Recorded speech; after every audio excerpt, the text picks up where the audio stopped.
Hey folks, this is Jeff with the Junkyard Kid channel, and check this out. Hopefully it'll show. Oh yeah, now it's not going to cooperate yet. Look at there, where are we at? How that paint just is lifting.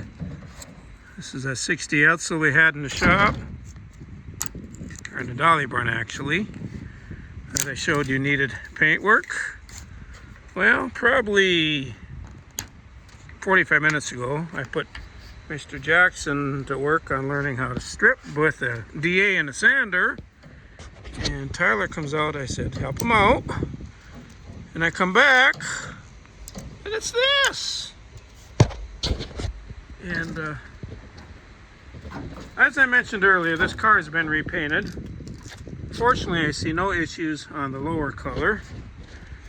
But all this paint is just 90% of it's just been able to be peeled off.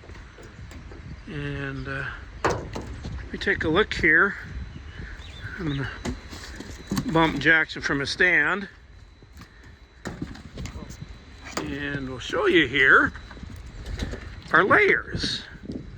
We got bare metal, we have gray primer. Now that means this has been totally stripped at some point, maybe when this roof was first done or last done, and because the original would have had a red primer. We got more color, maybe they didn't like how it turned out. We got base coat and clear coat, and for some reason that first layer of primer that was laid down did not allow or have good adhesion to everything else above it.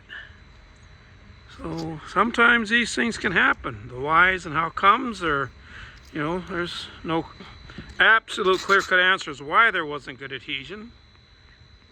I have no idea. But I guess the plus side for us is it sure is taking a whole lot less time to strip this roof. And we'll get it down to the bare metal. We got some rust areas here and on the other side that nothing's rusted through. Might have to do a little filler work for the rust pits that are heavy. Probably do a little light sandblasting in some of these spots with our little spot blaster. And then we get the epoxy primer out, lay a layer of that down, get our complete filler primer, or primer surfacer that some call it. Sand it and make it nice and pretty again. So stay tuned.